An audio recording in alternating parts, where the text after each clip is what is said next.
గిరీశం గారి కోసం మా ఎండి గారు వచ్చారండి. వారిని అర్జెంటుగా కలవాలి. ఇక్కడ ఎవరో లేరమ్మా. ఇక్కడే దిగుతామని చెప్పారే. 1 minute sir.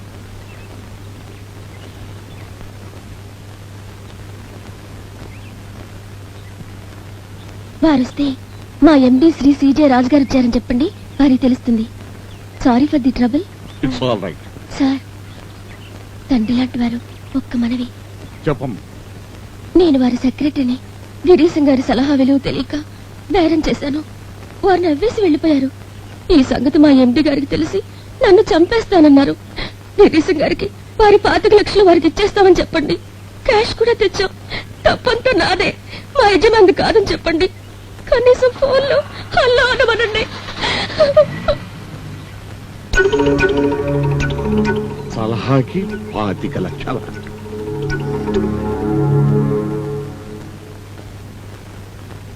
Hello hello, Girisham గారా? నేనండి, దేవస్థానం చైర్మన్ని. Thank you thank you thank you. నేను చెప్పినట్టే చేయించాను. లడ్డూ ప్రసాదంలో పటికి బెల్లం ముక్కలు ప్రవేశపెట్టడం వల్ల మొత్తం మీద 80 లక్షల ఆదాయం సార్. ప్రస్తుతానికి లడ్డూ ధర పెంచే సమస్య గట్టెక్కాం. మీకు శ్రీవారి ఆశీస్సులు ఎప్పుడూ ఉంటాయి. మీ సలహాకి అక్షర లక్షలు ఉంటా. రామచంద్ర, ఎవరయ్యా ఈ గిరీశం? ఎవరయ్యా ఈ మహానుభావుడు? లడ్డూ సైజు తగ్గకుండా పటిక బెల్లం తగిలించమన్నాడా? ఆ విధంగా జీడిపప్పు నెయ్యి ఆదా చేశాడా? దేవుడి సేవలోని చిత్రాలు చేయించే ఈ దేవంతకుడు. నన్ను నిడుసు బాబోయ్, నన్ను నిడుసు లేకపోతే సంపుతా రక్కుతా. చెప్ నోర్మయస్. గిరీశం గారు వస్తే గుండేసి వేల్చి పారేస్తారు. నేను పేల్చి పారేస్తాను. ఎవడరా ఈ పిల్ల? పిల్లిగా దొర పందికొక్కు. మార్నింగ్ సార్, నా పేరు జపాను. మా బాసు నోర్మయ్ 2 బోసానాలు వేసుకుని కోట్లో దూరిపోయాడు. ఎలాగొచ్చాడో తెలదండి. ఆడెవడో గిరీశం గాడంట. ఆడికి బంట. మళ్ళీ గిరీశ్వేనా? రై వండదు మాట్లాడండి.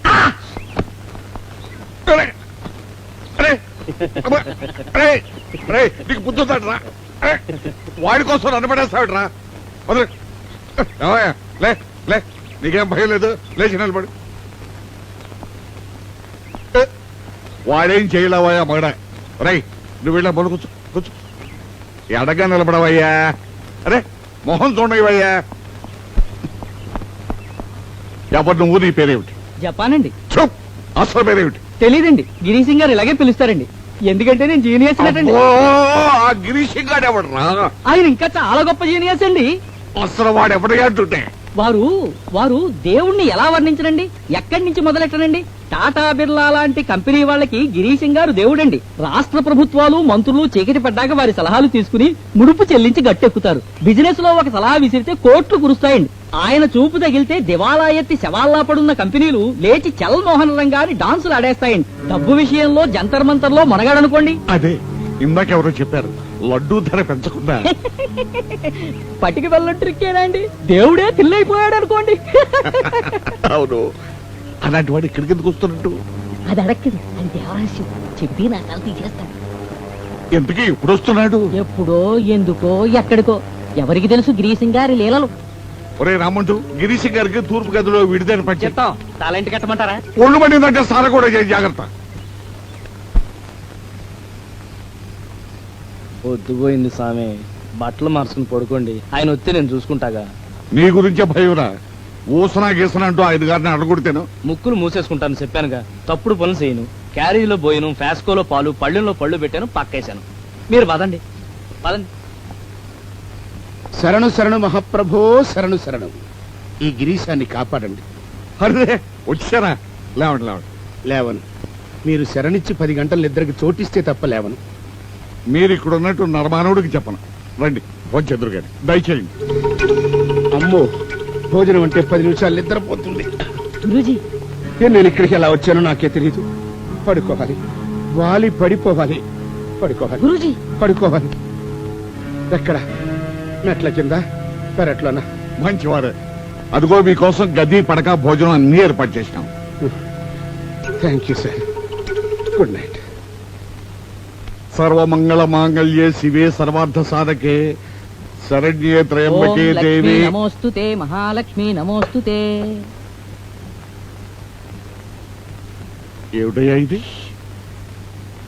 మహారాజా నమోస్తుతే, శ్రీ మహాలక్ష్మి నమోస్తుతే.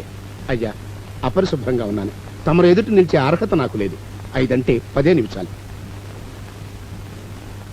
ఈలోగా నాకు మీ తోటలో దొరికిన కనక మహాలక్ష్మి ప్రసాదం ఏమిటో పరిశీలించండి.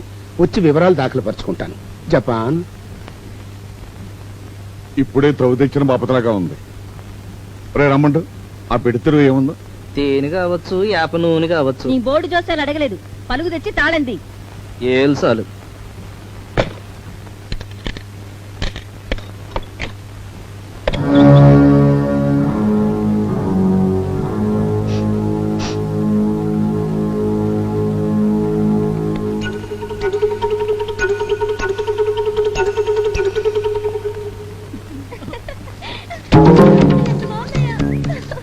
ఇవన్నీ నాకే.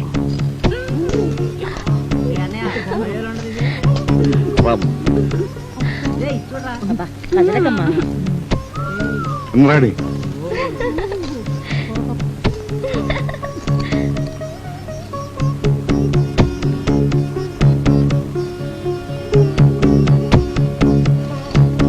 జపాన్, వైనాక్స్.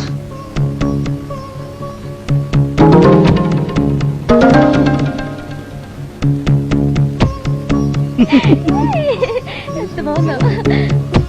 అమ్మా, అమ్మా, ఇది చూడు. చాలా బాగుందమ్మా.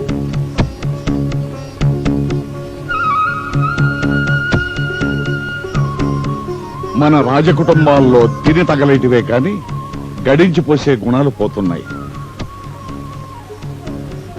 ఈ సంపద కొండలు కరిగి తరిగి కష్టాలు పాలయ్యే నాటికైనా నా వాళ్ళు మేలుకుంటే ఏడుస్తుంటే కోలుకోవటానికి ఈ నిధిని దాస్తున్నాను. ఈ నిధి మీకొక మహానుభావుని ద్వారా అందుతుంది. ఇట్లు రఘుత్తమ ప్రసాద్. మా తాతగారు ముత్తాతరా. థ్యాంక్స్ చెప్పించుకోవడమే తప్ప చెప్పడం తన జాతకంలో లేదని విర్రవీకే గిరీశం నేడు మీకు పాదాభివందనం చేస్తున్నాడు. లేవండి లేవండి. ధన్యవాదాలు. సెలవు. అయ్యా గిరిశి గారు, ఇంత గొప్ప నిధిని మాకు అందజేసి కనీసం మా వందనాలైనా. నేను పోస్ట్ మ్యాన్ లాంటి వాడిని. మీకు పార్సిలో మనీ ఆర్డర్ అందించే పోస్ట్ మ్యాన్ ని కాళ్ళు గడిగి కూర్చోబెట్టి కాఫీ ఇస్తారా? వారు అసలు ఈ నిధిని ఎలా పసిగట్టారు? నిన్న రాత్రి మీ సావిట్లో నిద్రపోయిన నేను రేపు రాత్రి దాకా లేవననుకున్నాను. కానీ దిక్కుమాల అలవాటు 5:30కి మేలుకు వచ్చేసింది. బంగళా చుట్టూ ప్రదక్షిణంగా మార్నింగ్ వాక్గా షికారు చేస్తున్నాను. కళ్ళు జిగేల్మన్నాయి. సూర్యుడు ఇటుపక్క పొడుస్తున్నాడేమిటా అని కళ్ళు నునుకున్నాను. అక్కడ గుట్ట మీద దేవీ విగ్రహం. అమ్మవారి నుసట దిద్దిన కుంకుమే సూర్యబింబంలా వెలిగిపోతోంది. మోకరిల్లి నమస్కరించాను. అమ్మవారిలో ఏమీ చలనం లేదు. ఆవిడ సందేశం ఏమిటా అని అటూ ఇటూ చూశాను. గుండె జల్లుమంది. విగ్రహం మీ బంగళాకి చూడకుండా బయటికి చూస్తుంది.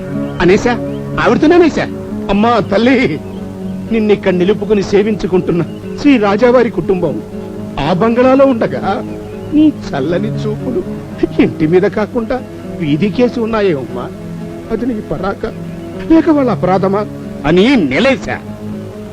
పక్కనున్న పలుగు తీసుకుని నన్ను బలిగొన్నా సరే నిన్ను విడిచిపెట్టనంటూ పోటేశా. వేశాను. గ్రహం కదిలింది. ఇంకో పోటు వెద్దును కదా, కంగుమని మట్టి తప్పించి చూద్దును కదా, ఈ పెట్టె కనిపించింది. అమ్మవారి విగ్రహాన్ని మీ ఇంటి వైపు అలా తిప్పాను. ఆవిడ గారు ఇలా మీకిచ్చిన ప్రసాదంగా భావించి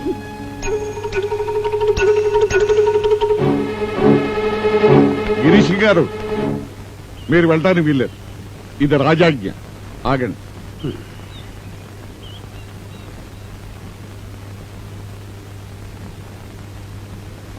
లేకండి, త్వరగా వస్తున్నారు. లేకండి లేకండి.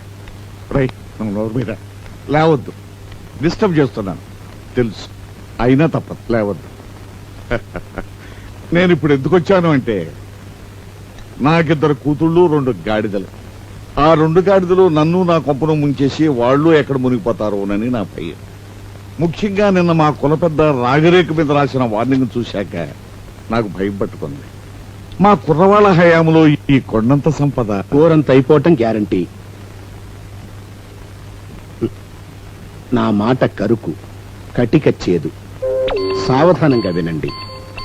ఆస్తి అనేది చెట్టు లాంటిది. చెట్టు క్షణక్షణం పెరుగుతూనే ఉండాలి. పెరగడం ఆగిపోతే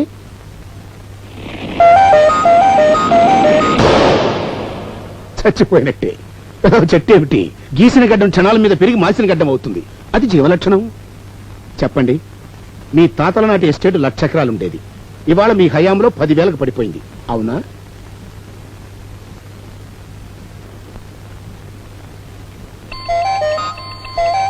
అందులో సగం బీటలు వారిన బీడు భూమి. దాని గురించి ఆలోచించారా? దాని ముఖం చూసారా? అక్కడ వానలు పడవయ్యా, చూసేం లాభం. కరెక్ట్. వానలు కురిసిన బండున్ వానలు మరి కురియగున్న వడిగా నిండున్ అని అర్థశాస్త్రంలో కౌటిల్యుడు రాశాడు. అలాంటి భూములు ఏం చేయాలి? మేకపీక బట్టి మెడపాలు గుడవగా ఆకలిట్లు తీరు ఆకతాయి అన్నాడు మహాకవి వేమన. అంచేత ఆ పనికి మాలిన బంజరు భూమిని వెంటనే sell or go to hell అన్నాడు హారిసన్. బికాస్ అలాంటి ఆస్తి తల్లిపోయిన గొడ్డుల, ఓడిపోయిన మంత్రిల, జారిపోయిన వయసుల, నెరిసిపోయిన జుట్టుల, వెలిసిపోయిన భార్యల, పిప్పి చేసిన చెరుకుల, చెల్లబోవని చెక్కుల, చిరిగిపోయిన నోటుల. బాగుంది బాగుంది బాగుంది. Correct correct. ఏంటి సార్ నా బొంత కరెక్ట్? మీ మహారాజులకు జ్వరం వచ్చిన గొడ్డు శవం కింద లెక్క. నాకు అసలు డబ్బు ఇవ్వని వస్తువే కనపడదు. ఆ బంజర్ని నా కంటితో చూడండి.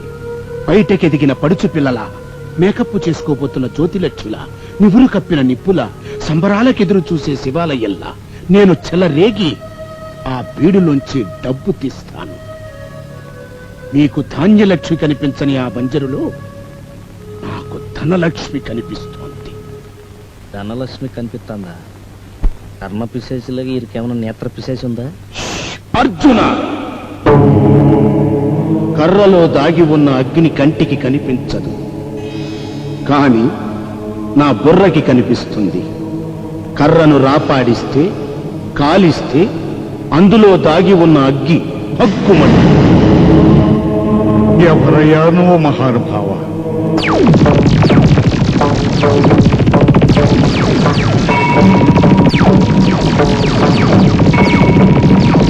వేదానాం సామవేదోస్మి, దేవానామస్మి వాసవ.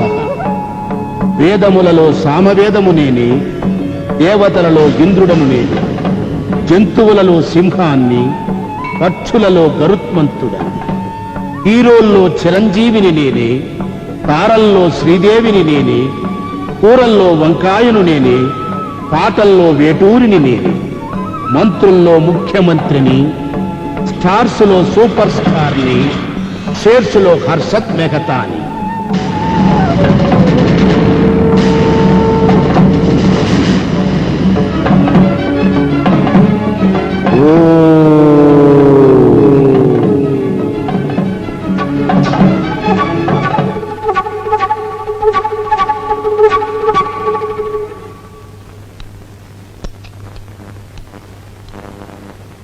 కూరలకేం తొందరే? నేతికిన తీసుకెళ్ళు ముందు. అక్కడే పెట్టింది పిన్ని.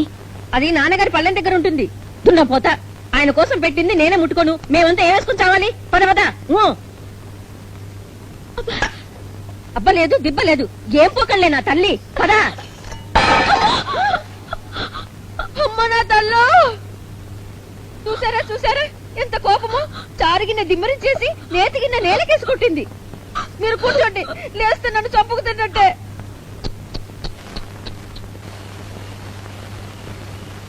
అమ్మాయి గారు,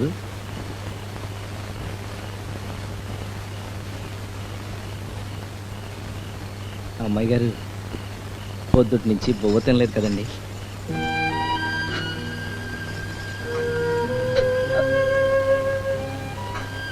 అమ్మాయి గారు, మడిసికి మనేద మంచిది కాదండి. మనేద పెట్టుకుని ఏడిస్తే మన కన్నీళ్ళే ఖర్చు అయిపోతాయండి. ఏది ఆ పాదం చూపండి.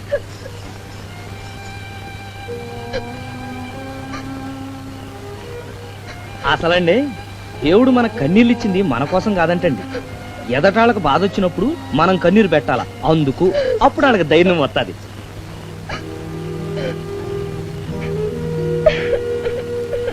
నిజమండి, త్వరగారు చెప్పారు. మన కట్టం వస్తే నవ్వాలటండి. కాల్లో ముళ్ళు గుచ్చుకుంది అనుకోండి, ఏడవకూడదండి. కంట్లో గుచ్చుకోలేదు కదా అని నవ్వాలంటండి.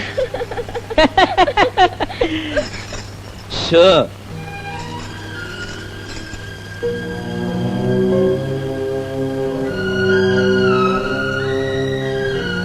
ఒక కథ చెప్పనండి. అనగనగనగనగా ఓ రాజుగారు ఆరు ఓడికి ఉరిసెట్ చేసినారు. ఆడు పక్క పక్క పక్కమని నవ్వాడంటండి. దానికి రాజుగారు, ఎరా ఏంట నవ్వు, ఇప్పుడే చంపేస్తాను అన్నాడంటండి. దానికి ఆడు, ఓ రాజా, నాకు రెక్కల గుర్రం ఇజ్జి తెలుసు, నన్ను కానీ రేపు చంపేశారు అనుకోండి, ఆ ఇజ్జి చూసే అదృష్టం నీకెక్కడదరా ఎర్రి మొహం అన్నాడంటండి. మరైతే గుర్రాన్ని ఎగిరించు అన్నారు రాజుగారు. నిజంగా ఎగిరించాడా? ఆశ కదే, 6 నెలలు పట్టుద్ది. నాకు గుర్రానికి తిండి దానా మందులు మాకులు కావాలన్నాడు.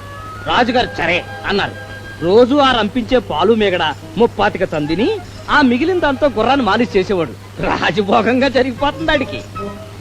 ఖైదులో పక్కనున్నాడు, ఎవరో గుర్రం నిజంగా ఎగురుద్దాం అన్నాడు. దానికి వీడు నవ్వేసి, ఉత్తినే కదలేనే అన్నాడు. మరైతే అబద్ధం చెప్పి లాభమే ఉందరా అన్నాడు. ఊరి శిక్ష 6 నెలలు వాయిదా పడింది కదా, ఈలోగా ఎన్నో జరగచ్చు. రాజుగారు మనసు మార్చుకుని నా శిక్ష రద్దు చేయొచ్చు, రాజుగారే చచ్చిపోవచ్చు, భూకంపం వచ్చి జైలు కూలిపోవచ్చు, శివరాఖరికి ఏమో గుర్రం ఎగరావచ్చు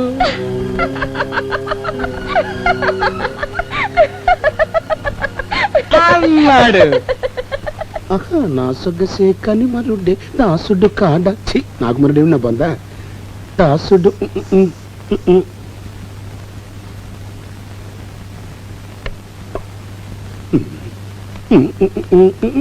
అరే మీరా, మీరు తెచ్చారేమిటి? ఇంటికి పెద్దవాళ్ళు వచ్చినప్పుడు పనివాళ్ళని పంపకూడదట, మనమే సేవలు చేయాలని మా పిన్ని చెప్పింది. వాట్? పెద్దవాళ్ళంటే నేనా? మరీ అంత ముసలాళ్ళ కనిపిస్తున్నానా? పెద్దవాళ్ళంటే గొప్పవాళ్ళని. నేనా? మీ నాన్నగారి కంటే గొప్పవాడినా? గుర్రాన్ని ఎగిరించిన మీ రాంబంటు కంటే తెలివైన వాడినా? మీరు పెళ్లాడబోయే రాకుమారుడి కంటే అందగాడినా? అరే ఈ కలపరా, ఇదేం మర్యాద?